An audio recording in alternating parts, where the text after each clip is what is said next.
With the popularity of young adult novels, more and more writers are making the switch. Unfortunately, they don't always understand what makes one genuinely good. So our next guest has assembled what we think is a pretty helpful list for you to consider.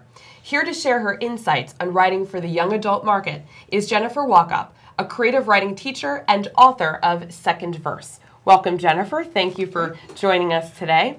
Let's start with one of the first points on your list. You mentioned to remind folks that young adult is a genre and not a reading level. Elaborate a little bit. Right. I think one of the most important things for people to remember when they're writing for teens is it's not going to be a less than adult book. It's not something that's not written as well. It's not something that you're going to dumb down the text or you're going to use simple words.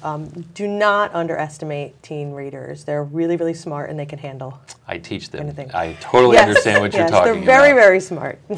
How important is voice when it comes to young adult stories? I think voice is probably the absolute most important thing. Okay. And it's not the easiest thing to master. No. And this is one of the things that makes writing for young adults actually more difficult than a lot of people think. When they come to us a lot for, beginning young adult writers, they're thinking that they're going to just jump into writing for kids and that it's easy. But being authentic is something that teens will just grab it right away. If they open a book and it doesn't sound like an authentic teen, they're not going to keep reading it. Right. Yeah. You mentioned pace. That pace is very, important, but it moves quickly in young adults. Right. So tell us a little bit more about that. Why does it move so quickly? Yeah, pacing. So young adult books are, in general, they are a little bit shorter on average, but mostly the pacing in young adult book, it has to grab you right away. It's not, there's not a lot of that setup that you have in the adult books, and especially with so many ebooks and so many, read the first few pages here online, and sometimes you have a page or two, sometimes you have a paragraph or two to grab them, and if you don't, they're clicking on to the next thing. So. Got it. Okay. You also mentioned the importance of dialogue. Now that's obviously different than voice, but can you also let us know how, not only what the difference is, but obviously why that's so important to get the dialogue right? Sure. So again, it goes back to that authentic sounding teen. And but the difference with the dialogue is I always tell people to try to spend time talking to teens, listening to teens. That's not to say all teenagers sound the same. Certainly they don't, but they sound a lot different than those of us who are way past our young adult years, trying to remember or just trying to research it. So it's really important. Remembering what we sounded like, we get it wrong. Our memories are messed up, and we end up turning our own memories into stereotypes. So it's important to listen and get it right. Absolutely. And it's one of those things, too. I will hear the teenagers that I teach, a lot of times they'll say that it sounds like an adult trying to sound like a teen rather than a real teen. So that's kind of where you have to hit.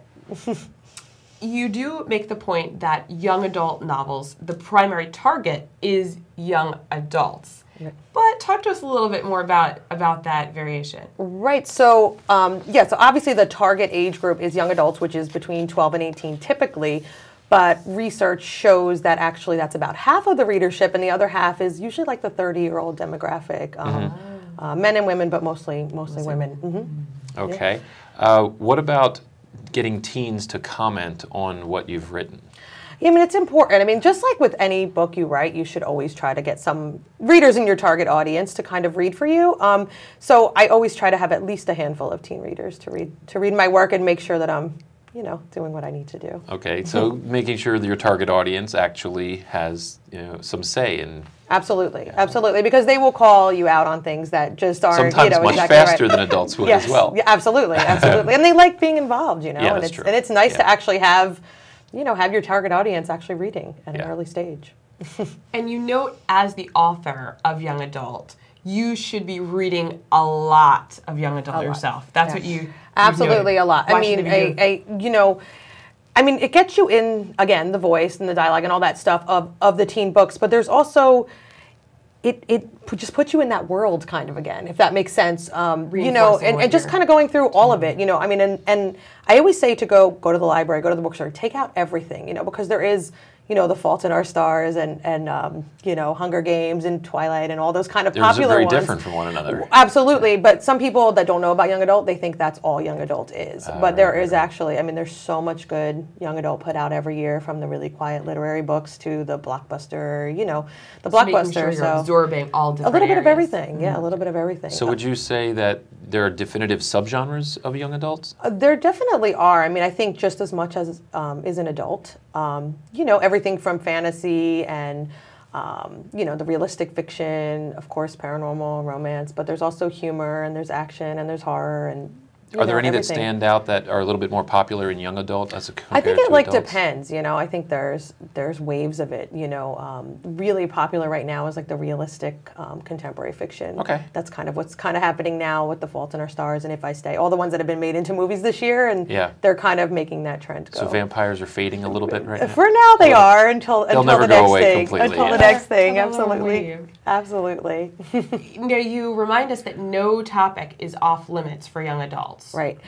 Why Yeah, is that? That's absolutely true, and also even just writing styles too. You know, a lot of people think that, again, that teens can't handle heavy topics, and they absolutely can. You know, there's a lot of books dealing with, I mean, really heavy topics. You know, addiction and body issues, and you know, suicide, and really heavy things.